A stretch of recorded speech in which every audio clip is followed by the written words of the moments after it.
I'm going to give you 10 rules for profitable self-discipline.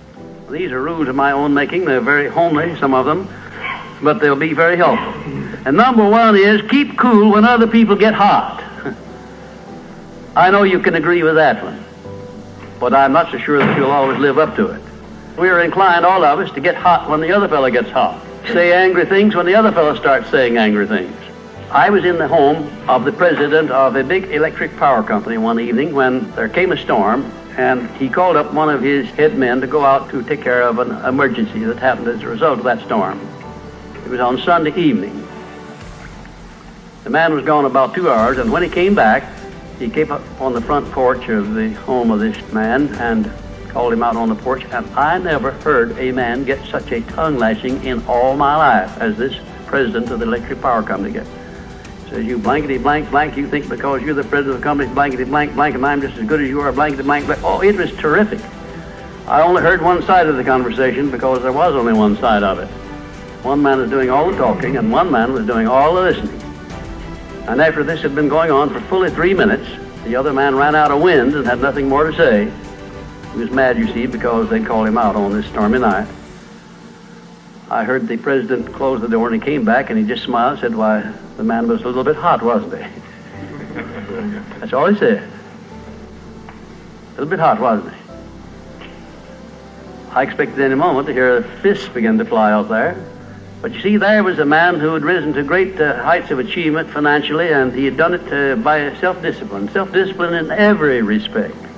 And he didn't propose to allow a workman who had been temporarily unbalanced by his anger to throw him off balance and make him stoop to that level. He just didn't propose to have that done.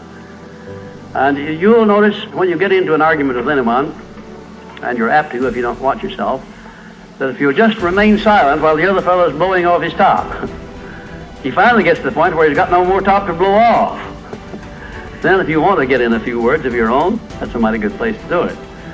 It's a mighty fine thing if the words that you get in are not the kind of words you've been hearing. In other words, if you say something back kind in return, it's far better for the other fellow and far better for you. It shows you to be the bigger of the two persons.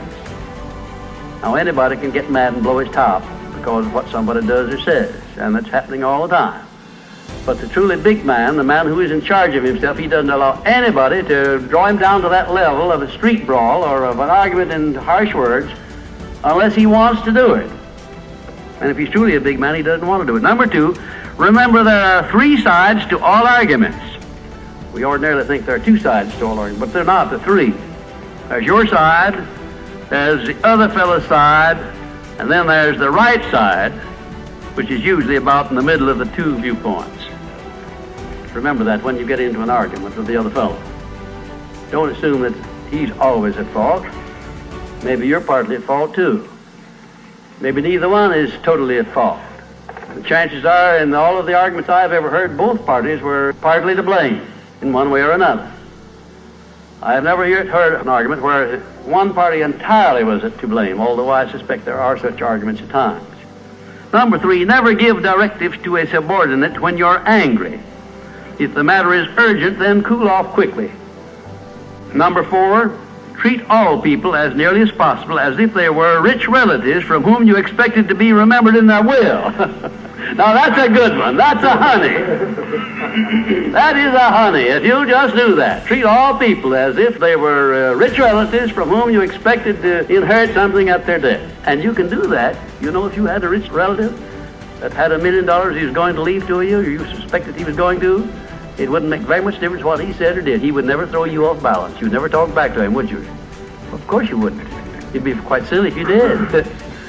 Keeping quiet for $1 million seems to me to be a very easy price to pay. Number 5, look for the seed of an equivalent benefit in every unpleasant circumstance with which you meet, no matter what the unpleasant circumstance is. Make it a point to discipline yourself so that you look for that seed of an equivalent benefit, and you start looking in connection with the circumstance. Don't wait a week or two till you've all worked yourself up about it. Start right in where you stand. It'll lessen the blow. It'll lessen the hurt of the wound, whatever it happens to be, if you start looking for that seed of an equivalent benefit. And number 6, learn the almost forgotten art of asking questions and then listening to the answers instead of getting the other fellow told off. it gives you an awful lot of satisfaction when you're angry to get the other fellow told, doesn't it? And the temptation is very great to do that. I know, because I've been there many times. Don't do it. Be bigger than that. Listen to what the other fellow has to say, and then when somebody makes a statement that you're not sure about, learn to ask this one question. It's one of the most important questions in life. It'll serve more purposes than any other short question that I can think of. When somebody makes a statement that you're not sure about, or that you doubt, or that you question, ask a 4-word question. How do you know? And then wait for an answer and see him squirm. Oftentimes there is no answer. People make wild statements that they can't back up. And instead of getting into an argument and making an incident out of the matter and getting yourself worked up into an argument, let the other fellow stew in his own fat by putting him over the barrel. But that question, how do you know? I had a clergyman in my class once who was very, well, I just don't know exactly how to describe him. He was a fanatic, you might say, on the subject of religion. And he was sure that he knew exactly what was going to happen to me after death. Said so in no uncertain terms, not in the class, but in a private conversation. And he raved and ranted for quite a little while about it. And when he got through, I said, how do you know, parson? And that really put him over the barrel. He said, that's the way I feel about it. That's my faith. I said, well, now, having belief and faith is one thing, but having evidence is something else again. How do you know what's going to happen to me after I die? I don't know, and I doubt that you do. How do you know? Well, he never did give me a satisfactory answer.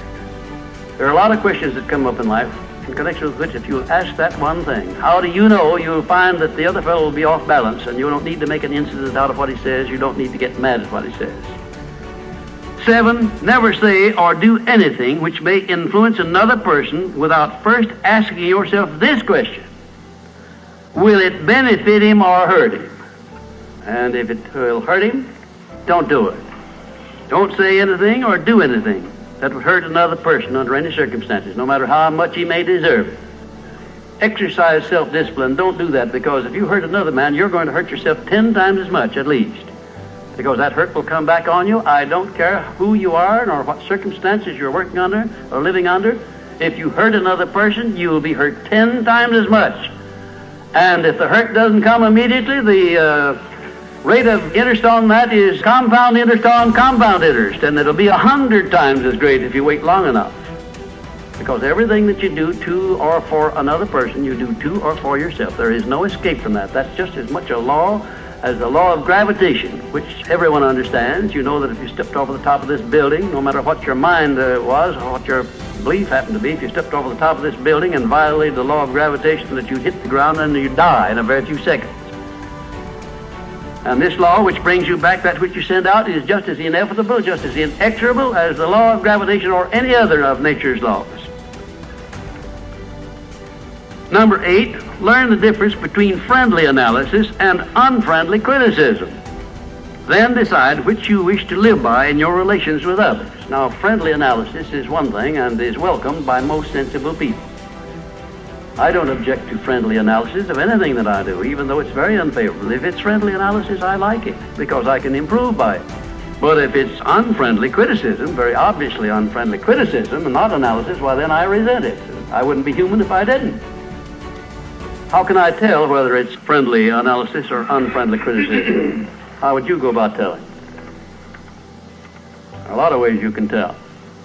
You can tell by your relationship to the person who's making it, whether it's friendly or unfriendly to begin with.